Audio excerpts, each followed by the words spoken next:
শীতের এই মিষ্টি সকাল দিয়ে শুরু হয় আমাদের কলকাতা ভ্রমণের প্রথম দিন। সবাইকে ওয়েলকাম নতুন আরেকটি ভিডিও দেখার জন্য। সকাল ৬টার মধ্যে আমরা বাসা থেকে বের হয়ে যাই। বাইরের আবহাওয়াটা একবার দেখেন, এত বেশি কুয়াশা ছিল যা বলার বাইরে।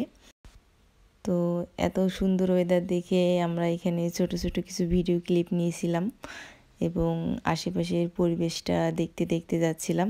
শীতের সকালটা আসলেই এত বেশি সুন্দর হয় তা যা বলে বোঝানো যাবে না।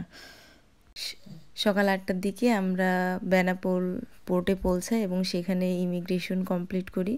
এখানে ছুটির দিন থাকা ইমিগ্রেশন কমপ্লিট করতেও অনেক বেশি দেরি হয়ে যায় আমাদের।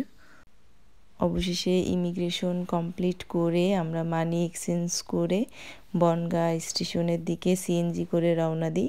সেখান থেকে আমরা যাব কলকাতাতে। তো এটা হচ্ছে বনগাঁ স্টেশনে পৌঁছে দেখি আমরা এবারও ট্রেনটা মিস করেছি।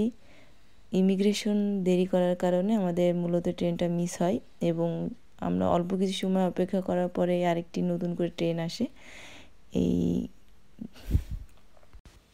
এখানে খুবই হালকা পাতলা নাস্তা করে আমরা ট্রেনে উঠে পড়ি।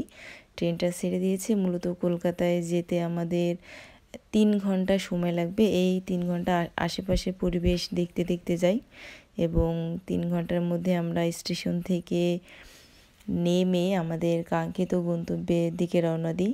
এই যে আমরা এখন বাসের মধ্যে আছি, বাসে করে আমাদের গন্তব্যের দিকে যাচ্ছি।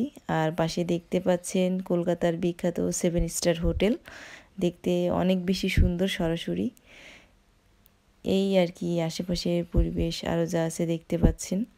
এবং অবশেষে সন্ধ্যার দিকে আমরা আমাদের প্রতিমা গেস্ট হাউসে পৌঁছাই।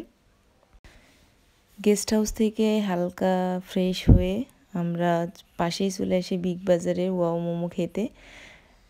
মোমো খাওয়ার পরে বিগ বাজারের মধ্যে এবং আশেপাশে কি আছে সেইগুলো ঘুরে ঘুরে দেখছিলাম।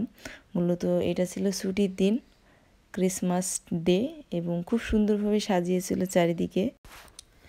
চারিদিকটা অনেক বেশি সুন্দর লাগছিল। আমরা বিগ বাজারের মধ্যে ঢুকছে পরিবেশটা দেখছিলাম। আর এটা কি ফল আমি নিজে জানি না, প্রথমবারের মতো দেখলাম। আপনারা যদি কেউ জানেন অবশ্যই বলবেন। সংসারের জন্য কিছু কেনা যায় কিনা সেগুলো দেখছিলাম। আর ইনি চকলেট পাগল, ইনাকে এখান থেকে সরানোই যাচ্ছিল না, তো ওনার জন্য আমিও কিছু চকলেট কিনে নিলাম। শপিং করা শেষে আমরা কেএফসিতে ঢুকলাম এবং সেখানকার কিছু স্পেশাল খাবার আইটেম চলছিল, অফার চলছিল, সেগুলো আমরা ট্রাই করে দেখলাম। বেশ ভালো লেগেছে খাইতে।